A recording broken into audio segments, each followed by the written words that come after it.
Welcome to this webinar for the Football Fitness Federation. My name is Aaron Hull. I am an Academy Physiotherapist at AFC Bournemouth. This webinar is going to look at the load considerations for Academy footballers, specifically across the age groups of under 9s through to 16s. For people currently working in Academy football, you will understand that these age groups do present some unique challenges for us as practitioners that differ from the professional development phase and first team players. And for people who are looking to get into academy football and work, hopefully this provides a little bit of insight into these challenges to help you as a practitioner when you do start work. The webinar has been set up into two sections. The first section, we're going to look at context in terms of what we know in the research currently, how load interacts with player health across these age groups, before I'll present two different case studies, which will give some practical applications as to how I would manage these scenarios as a physiotherapist working in academy football.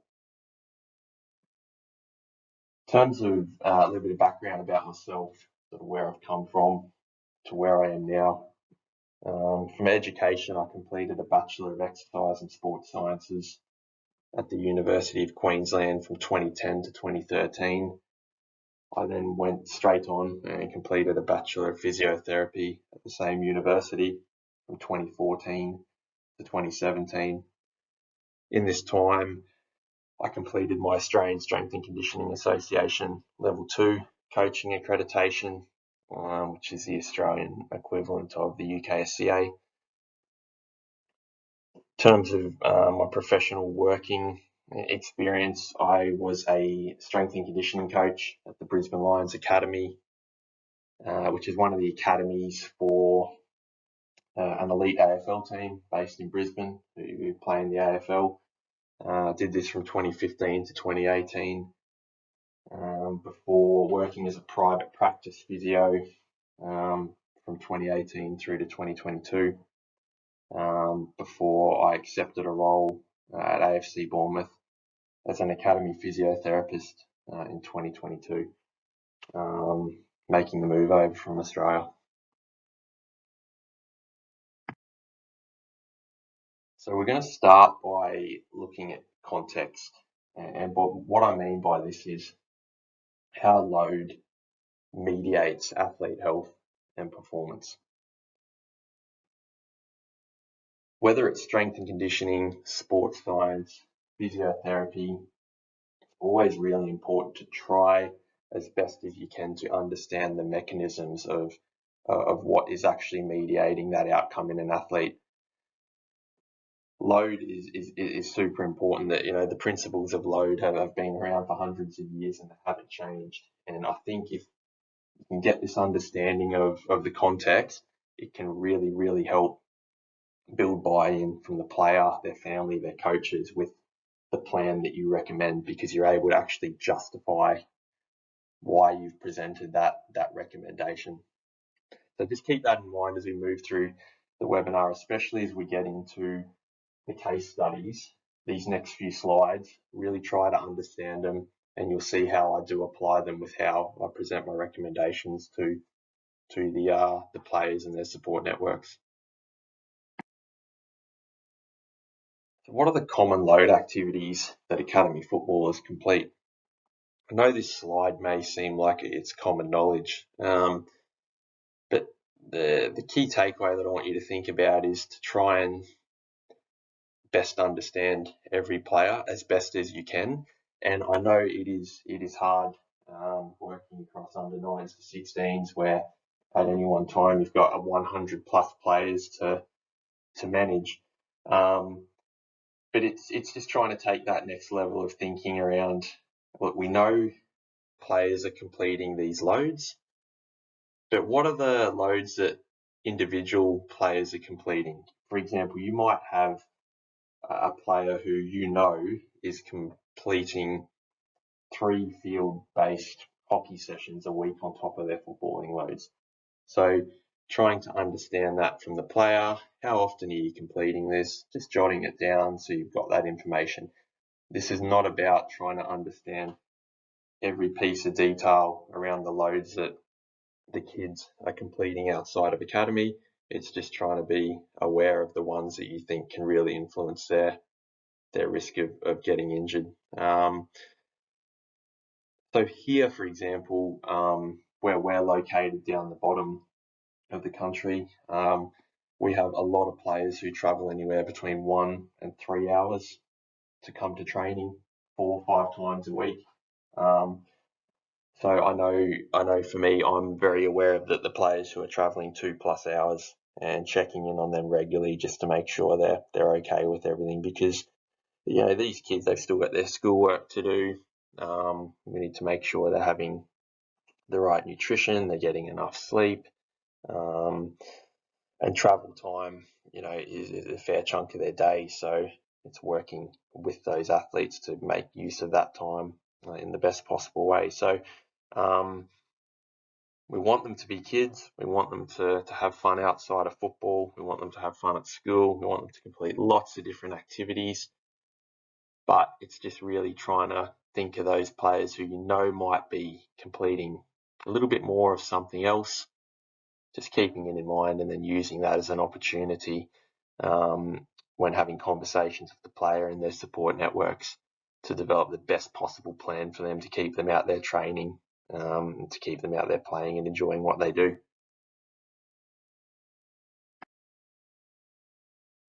So how much load do academy footballers actually complete?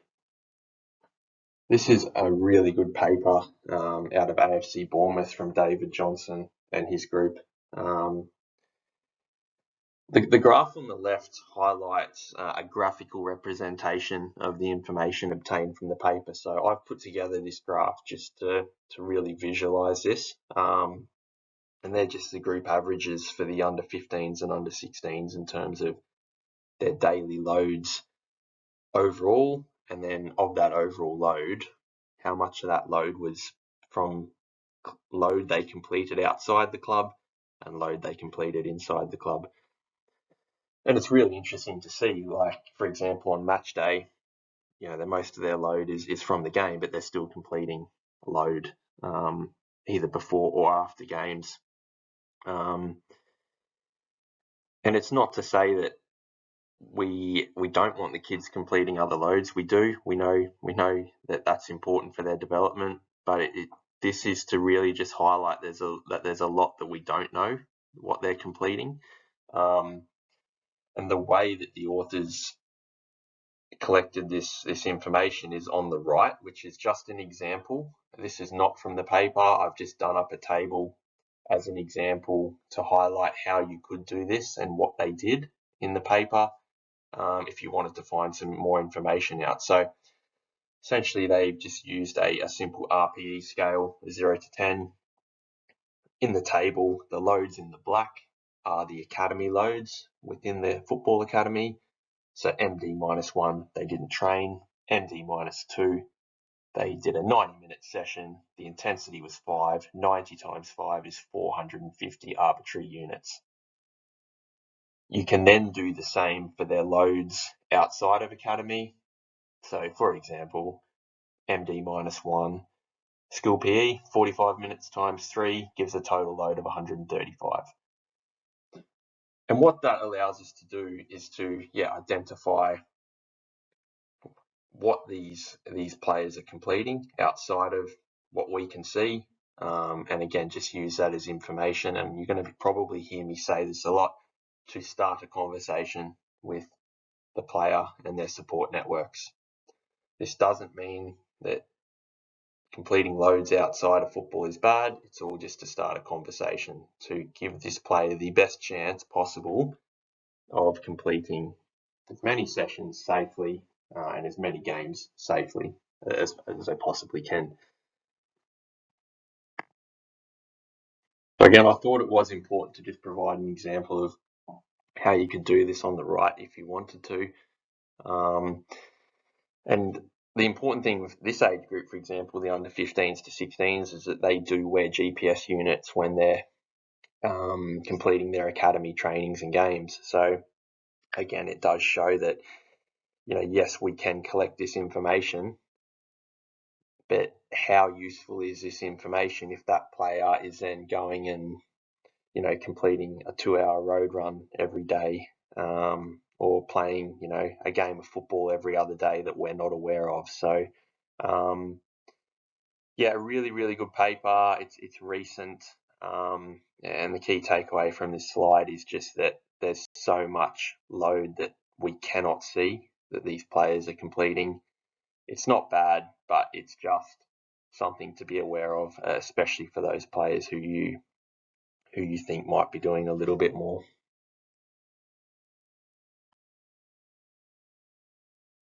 So when asking the question of why does load matter, this comes back to understanding the mechanisms and how load influences athlete health and performance. On the figure on the left, Tim Gabbett's work, and Tim has been a leader in the workload space for a number of years now, highlights the importance of workload. And as a physio working in football, I spend a lot of my time collecting information on intrinsic risk factors such as previous injury history, modifiable factors such as aerobic capacity, strength, neuromuscular control, tissue resilience, and non-modifiable factors such as age, gender, and anatomy. And what that does, that information then allows us to determine, have we got a predisposed athlete?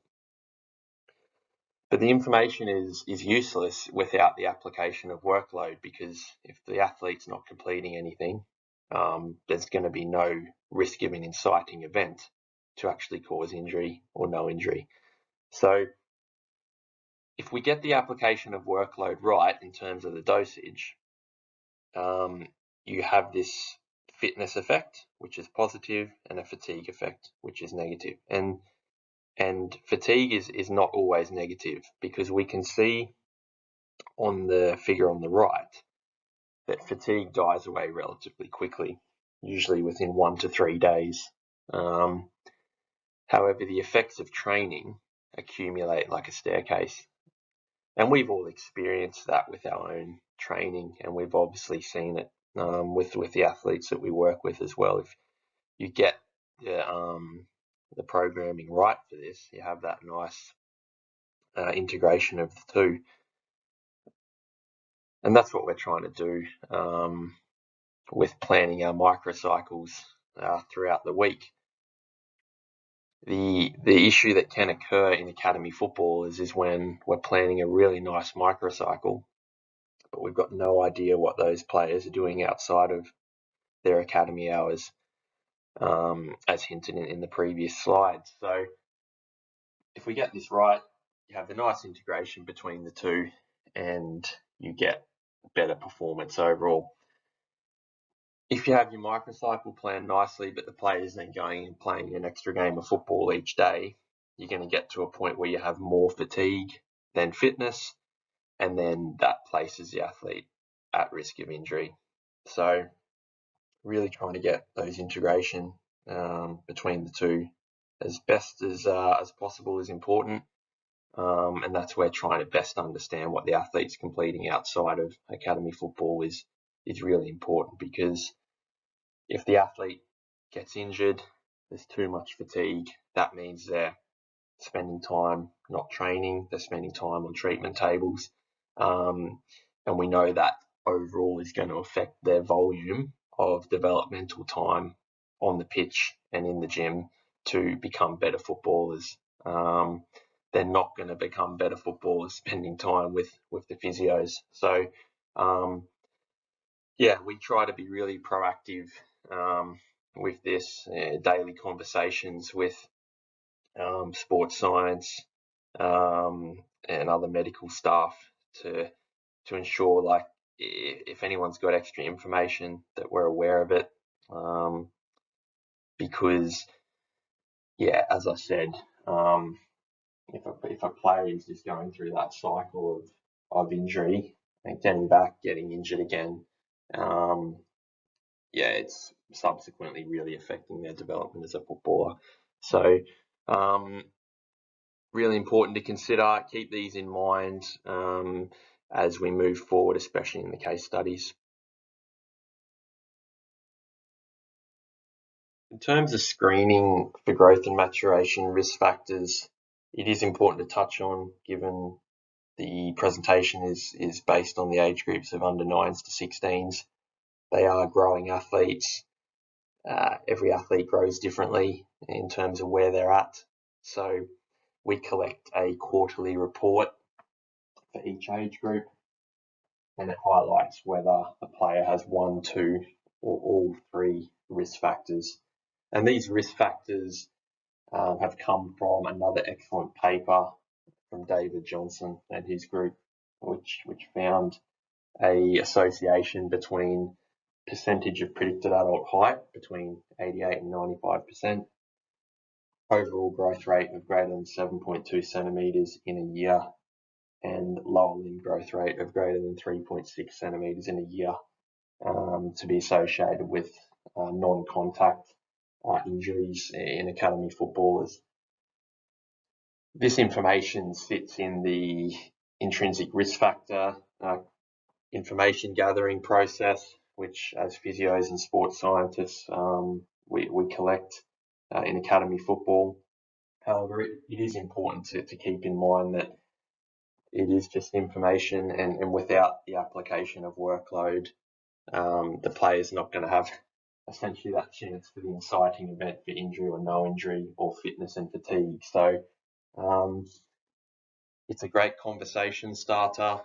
I'm going to highlight this in the case studies where we've got an athlete with 1 growth and maturation risk factor and another athlete with 3 of these risk factors, and how I would go about managing that athlete based on this information. So it is really important. It's quite an easy process to do. In terms of the percentage of predicted adult height, the equation is called the Khamis-Roach equation. There are online calculators which make this process really easily, or Excel spreadsheets can easily be created as well with the equation. So more than happy to help if anyone's got questions around getting access to the calculator online.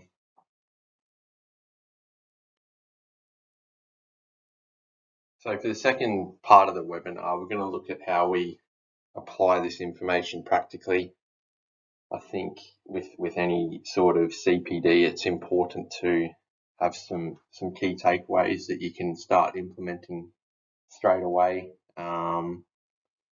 This is my philosophy that I've developed over a number of years working in the strength and conditioning side of academy development, and also in the physiotherapy side of academy development as well. So I think for me, the best practitioners that I've come across understand both worlds. They understand when it's okay to push a player, when we need to respect, tissue healing timeframes, and then how to work as a multidisciplinary team as part of that integrated performance model, whereby the athlete sits at the center of the conversations and the plan.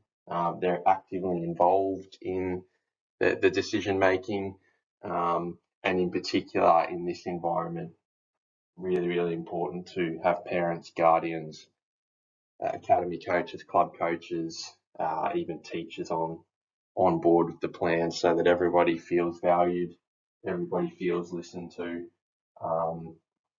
and overall the plan is flexible, but it's one that is going to give that player the best chance of achieving their dreams, and also most importantly enjoying what they do.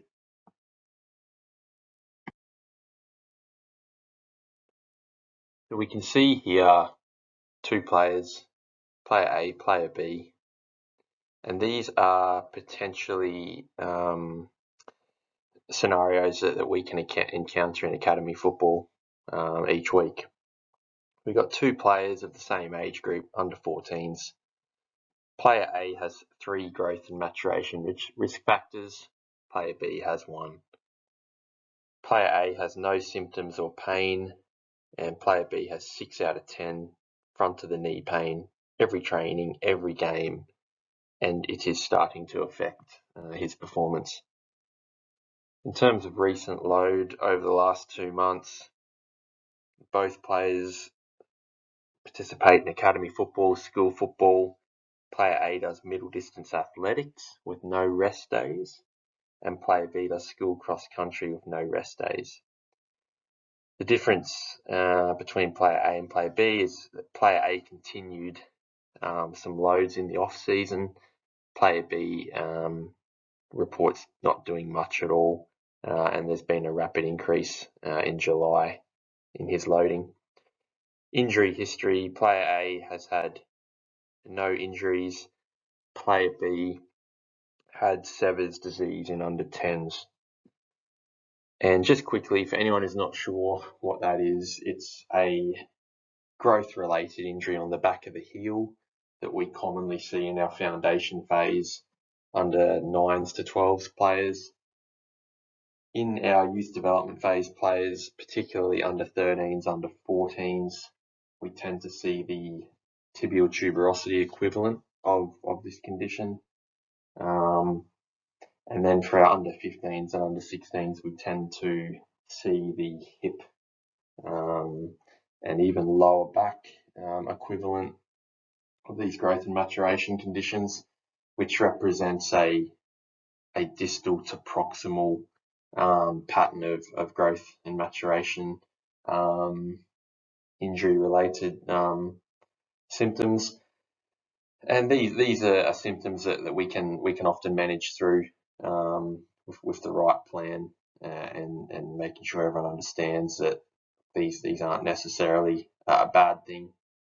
It's just because the kid is active, healthy, and we get tendons pulling on bones that are trying to grow, and then you can get some pain.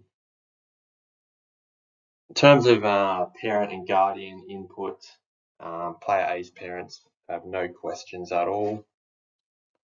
Player B's parents have told him not to see the physios as they will stop him from training and playing, and quite a dominant personality type from the parents with how they're presenting their information.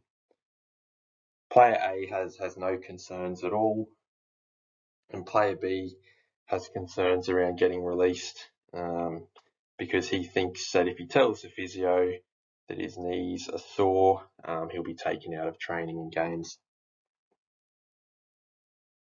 So yeah, the comparison shows that having growth and maturation risk factors doesn't always mean there's going to be symptoms. And again, it's information that doesn't take into account psychosocial factors and concerns, which are evident for player B. So this is where it is really important to use your multidisciplinary team throughout the week, whether that is coaching, sports science, psychology, safeguarding, obviously chatting to the players' parents, to try and get as much information as you can to better understand the map of what's going on in the player's head and also the parents as well. Use that information to then tailor your plan to meet those concerns and build buy-in that way, which is what we're going to do in the coming slides. So we'll go through each case study individually in terms of my philosophy, how I would go about managing this, and developing an intervention for that player that's going to keep their dream alive of playing football at a high level, and also as an opportunity to educate the player and the people around them.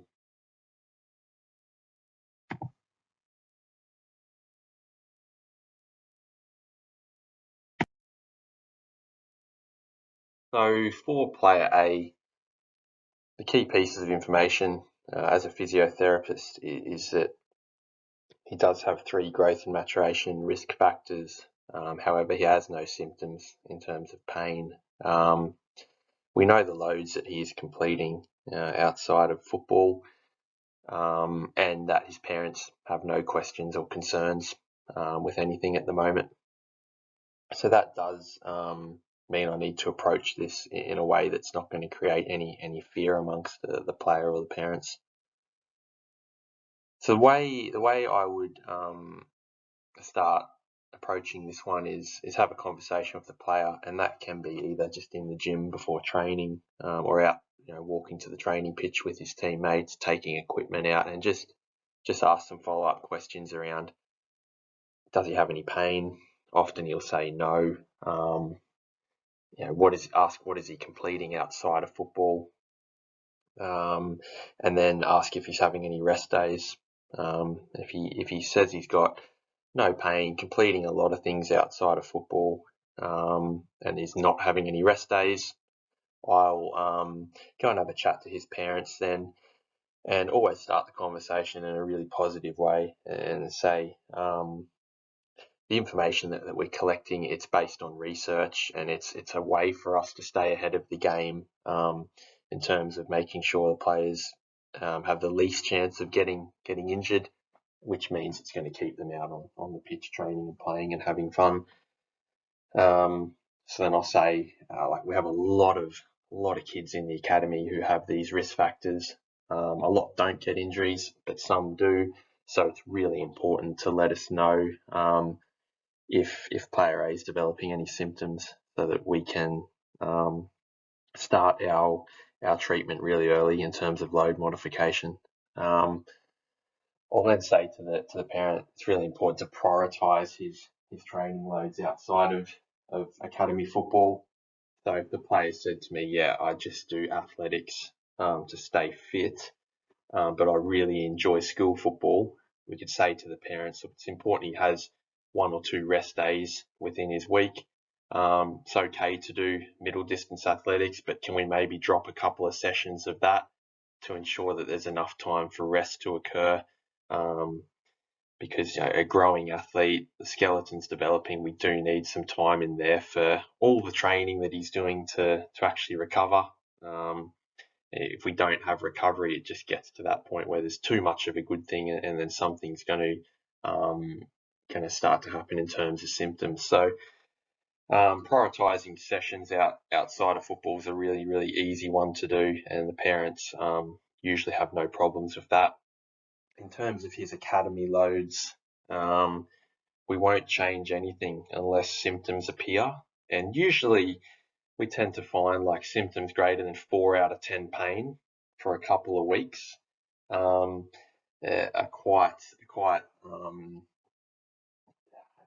useful for us as physios. We're never going to jump on it after one session in terms of pulling him out of training or anything, but give it a little bit of time to make sure, these are growth related symptoms, and then we can modify some loads. But in this case, we don't need to do that because there's no symptoms.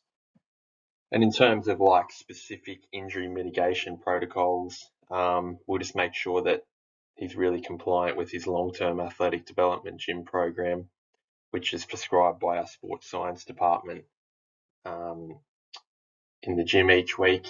And then just a really, really good, strong communication amongst the multidisciplinary team, especially sports science and physiotherapy, to ensure that everyone's just making sure that if any symptoms are noticed, we can start that process really early and make sure the player can complete as much load as possible, which I mentioned previously is really important for their developmental time out on the pitch. And the parents usually appreciate this. They might come up to you a couple of weeks later and say, look, thank you so much for that chat. That's all really making sense now. We really appreciate that.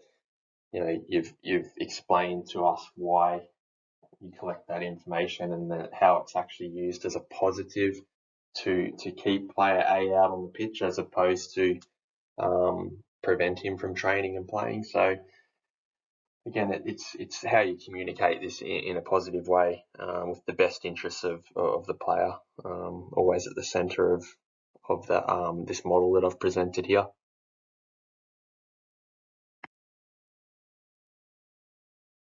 So for player B, this presents a more of a difficult case due to the psychosocial factors at play. Key pieces of information is that there is only one growth and maturation risk factor, however, moderate to severe knee pain, which is really starting to affect the player's performance, which is resulting in frustration from the player and his parents as well. So the way I like to approach these cases are to chat to the player, chat to the parent, and ask some specific questions. The first one I'll tend to ask is, what are your main concerns or goals? That allows the person to voice that. If I can understand that, I can then use that as motivation at the center of the plan that I deliver to address that. And I think people usually appreciate that it's not about what I want, it's about what they want, and I'm going to deliver the best plan possible to address that. Using empowering statements as well is also important. So I could say something like, how would it make you feel if I implemented a program that will allow player B to complete as much training and as much games as possible, and get him back completing the normal loads as soon as possible?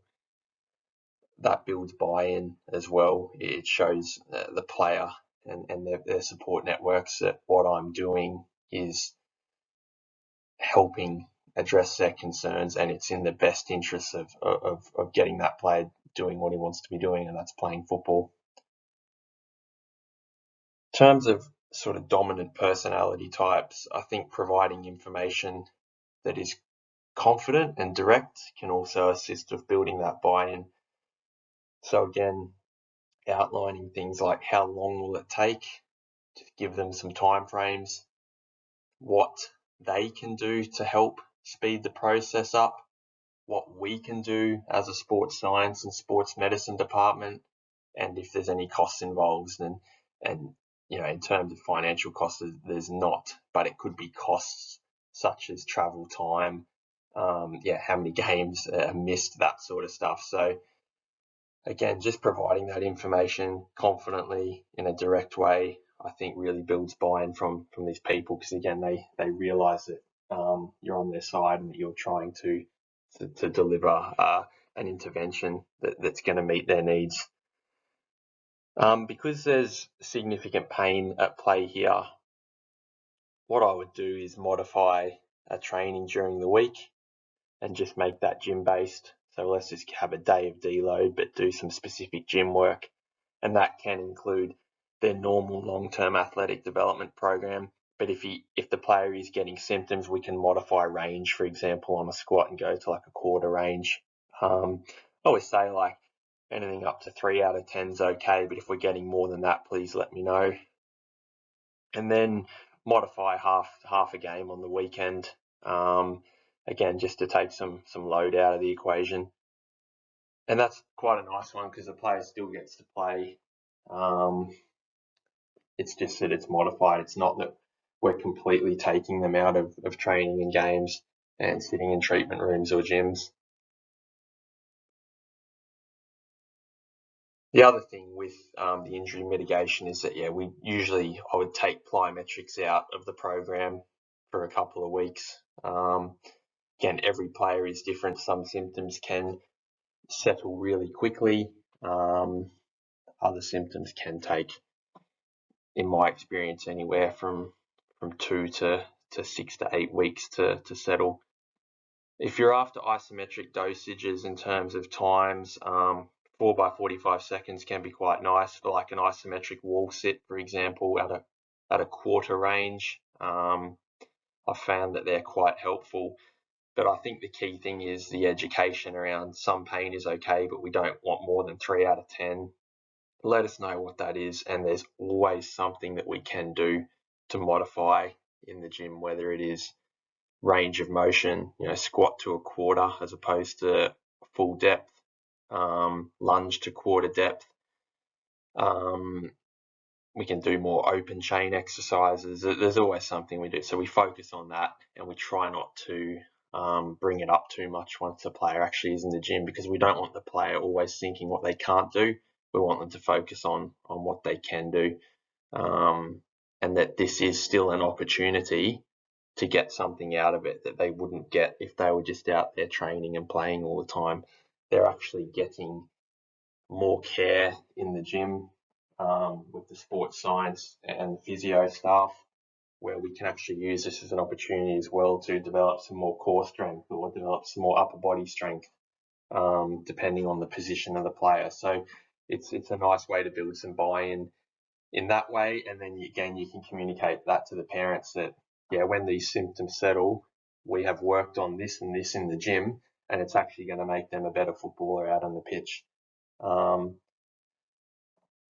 The other thing finally on this one is just that communication amongst the multidisciplinary team, the coaching, obviously the players, the parents, making sure everybody is on the same page, everybody is speaking the same message, and it's always with the player at the center of this. They're involved in the decision making, and it's for the best interest of that player to get them back, and doing what they want to be doing as soon as possible.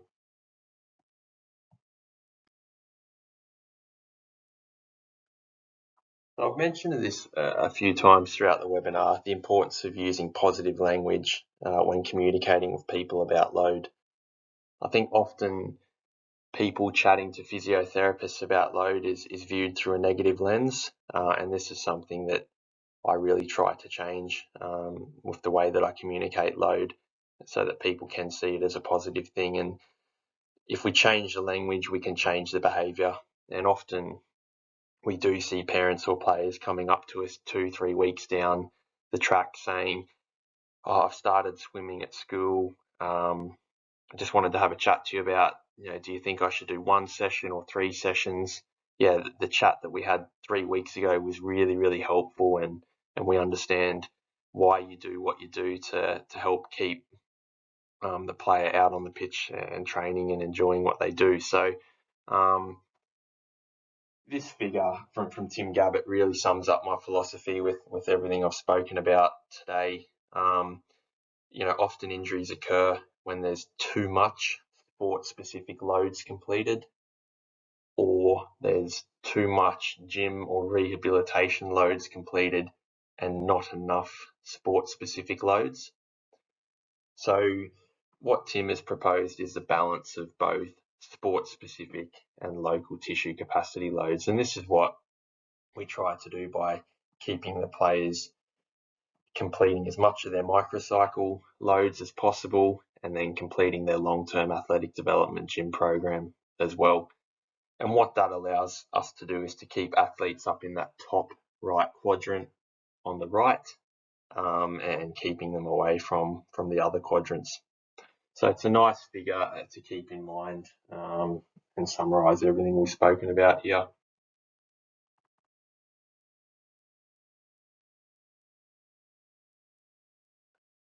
So when thinking about load, the overall considerations for academy footballers, in my opinion, are to acknowledge that they do a lot and try, and this is okay. We want them to be kids, and we want them to have different experiences outside of the football academy, but to try to best understand it. And with large numbers of players, it's not possible to understand every piece of information, but to ask some questions every now and then that do give you a better picture of what they're doing outside of football. Understanding the mechanisms of fitness and fatigue and loading principles. If we understand the effects of the mechanisms, we can then program and communicate this in a really nice way that builds buy-in. Growth and maturation risk factors, they don't dictate loading, as we saw in the case studies Just because you have 3 growth and maturation risk factors, that doesn't mean you're going to get symptoms, and vice versa. However, what they are used for is to start conversations. When developing an intervention for the player, we need to make sure that it's player-centered, understand their concerns, and adapt communications in ways that all different stakeholders can understand and buy into. And then it's really important to integrate sport and tissue specific loads for injured and non-injured players. And I would encourage people to spend time, if you're a sports scientist, spend time around physiotherapists or sports therapists. And if you're a physiotherapist or a sports therapist, spend lots of time around sports scientists and strength and conditioning coaches. It allows for that gap in the middle to be bridged. And we know that in high performance environments, it's really important to have an integrated approach between medical and performance models, whereby the athletes sits in the middle of it, and it gives them the best opportunity to achieve their hopes and ambitions.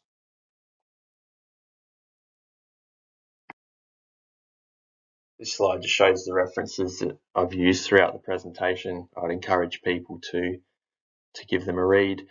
They're information that I refer back to all the time, and always very happy to collaborate with anyone. If anyone's got any questions, please reach out. LinkedIn is probably the best platform for me. And yeah, I just want to thank the Football Fitness Federation for giving me the opportunity to present. It's a platform that has helped me a lot over the last few years, and I'm very much looking forward to seeing future content and continuing to learn from other practitioners and people who are involved.